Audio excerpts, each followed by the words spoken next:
I sat at the mahogany dining table I'd custom-ordered from Italy 3 years ago, watching my father draw a floor plan on the back of a takeout menu. My mother leaned over his shoulder, nodding enthusiastically. My brother Derek sprawled in the chair across from me, grinning like he'd just won the lottery. "So Maya gets the small bedroom upstairs," Dad said, circling a tiny square on his crude sketch. "Just temporary, of course, until she finds her own place." I took a slow sip of the wine I'd brought up from my temperature-controlled cellar. A 2015 Bordeaux. Wasted on this crowd. "Derek and Jennifer will take the master suite," Mom chimed in, reaching over to squeeze my brother's hand. "They'll need the space once the baby comes." Jennifer, Derek's wife of 6 months, beamed. She'd been touring my 4-bedroom Craftsman like it was an open house all evening, commenting on the potential of each room. "The nursery can go in the room with the bay window," Jennifer said. "I'm thinking soft yellow walls, maybe some cloud decals." "Perfect." Mom clasped her hands together. "And Dad and I will take the guest suite on the main floor. My knees can't handle stairs like they used to." I set down my wine glass carefully. "And where exactly am I living in this arrangement?" Dad waved his hand dismissively. "The upstairs bedroom, Maya. We just said that. It's plenty of space for someone your age. You barely own anything anyway." I owned everything. Every piece of furniture they were sitting on. Every appliance in the kitchen. Every fixture, every floorboard, every shingle on the roof. But they didn't know that. "It's really generous of you to share the family home like this," Derek said, his tone dripping with condescension. "I know it's hard to let go, but family takes care of family." The family home. That's what they'd been calling it for the past 2 hours, ever since they'd shown up unannounced for what I thought was a simple Sunday dinner. 3 years ago, I'd bought this house with the signing bonus from my position as senior systems architect at Cloud Forward Technologies. I was 28 years old and tired of throwing money away on rent. The house had been a foreclosure, a 1920s Craftsman in the historic district that needed extensive renovation. I'd spent 18 months and another $100,000 restoring it to its original glory while simultaneously working 70-hour weeks. I'd never told my family I owned it. When they asked where I lived, I said, "A house in the Morrison district." Technically true. When they asked if I rented, I said, "It's complicated." Also true, since explaining my mortgage would have led to questions about my income. My family had always dismissed my career as playing with computers. When I graduated with a degree in computer science, Dad had sighed and said, "Well, I suppose someone has to fix the printers." When I got promoted to senior architect at 26, Mom had asked if that meant I was finally making real money, or still just a secretary. Meanwhile, Derek had gotten a business degree from a state school and bounced between entry-level sales jobs, never staying anywhere longer than 18 months. But he had the right kind of job in their eyes, one where he wore a suit and dealt with people, not machines. "When are you planning this move?" I asked, keeping my voice neutral. "Next weekend," Dad said firmly. "We've already given notice on our apartment. The lease is up in 5 days. 5 days. I repeated. "Derek and Jennifer need to be out of their rental by the 15th, Mom added. "And honestly, Maya, this house is far too big for one person. It's selfish to keep all this space to yourself when your brother is starting a family." Selfish. I'd heard that word my entire life. Selfish for studying on weekends instead of attending Derek's baseball games. Selfish for taking a job in another state after college. Selfish for not lending Derek money for his business ventures that always seemed to evaporate. "Have you thought about where you'll go?" Jennifer asked, with false concern in her voice. "I saw some studio apartments downtown that looked affordable. For someone in your situation." My situation. I made $240,000 a year. I had stock options that had vested at nearly $500,000. I had a retirement account that made my financial advisor smile every time we met. "I'll figure something out," I said quietly. Under the table, I pulled out my phone and opened my messages to Richard Chin, my real estate attorney. Richard and I had gone to college together. He'd handled the purchase of this house and knew every detail of the title. "They're trying to take the house. Go ahead with everything we discussed. Tomorrow morning." 3 dots appeared immediately. Confirmed. Federal Express, signature required. All 5 notices. "I'll file the court paperwork tonight." "You're being awfully quiet," Derek said, his eyes narrowing.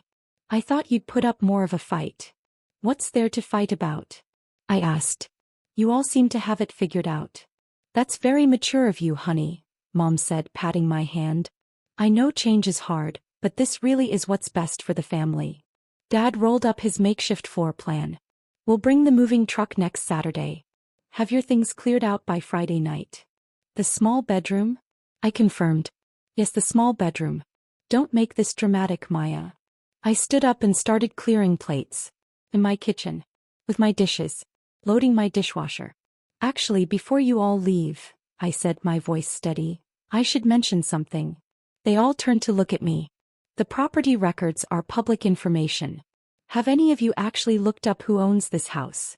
Silence fell over the table. Derek laughed. What are you talking about? This is the family house. It's been in the family for 3 years, I interrupted. It's been in the family for exactly 3 years. Specifically an MY name. On MY deed. With MY mortgage that I've paid every month, with MY salary from MY job that you all think is playing with computers. Mom's face went pale. That's not, we thought. You thought what? I asked calmly.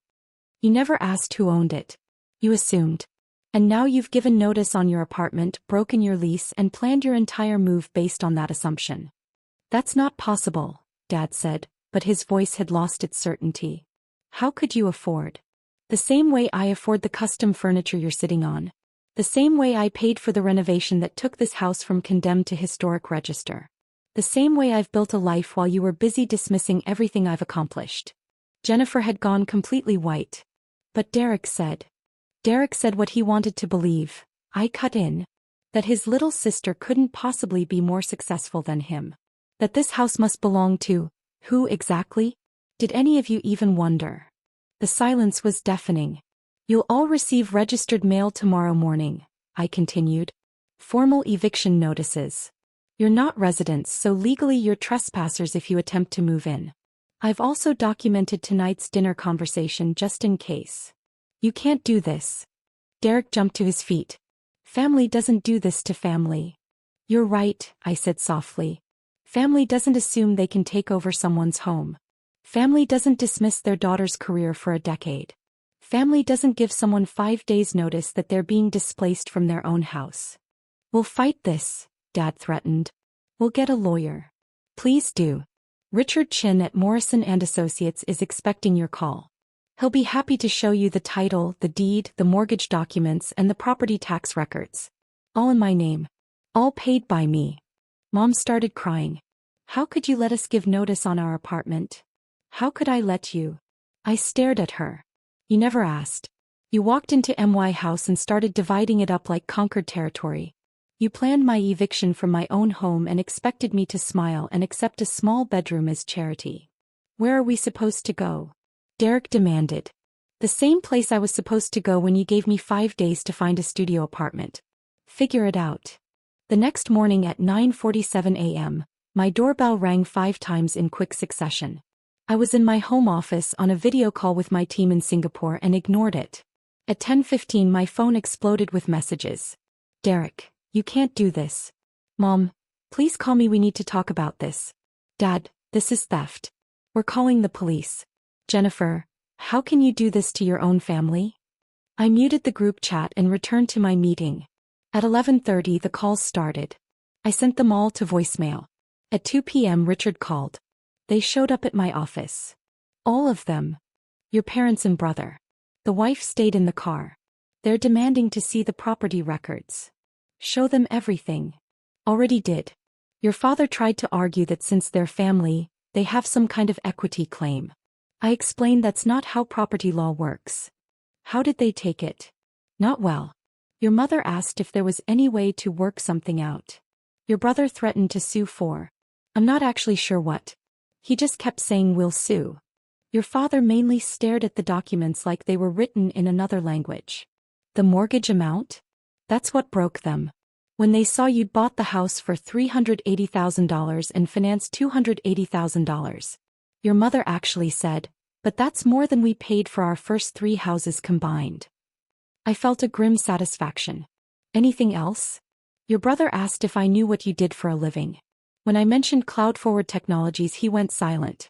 I think he finally looked up your company. They're in the news every week. He'll find my LinkedIn now. The job title, the recommendations from CTOs and VPs. Are you okay with how this is playing out? Richard asked gently.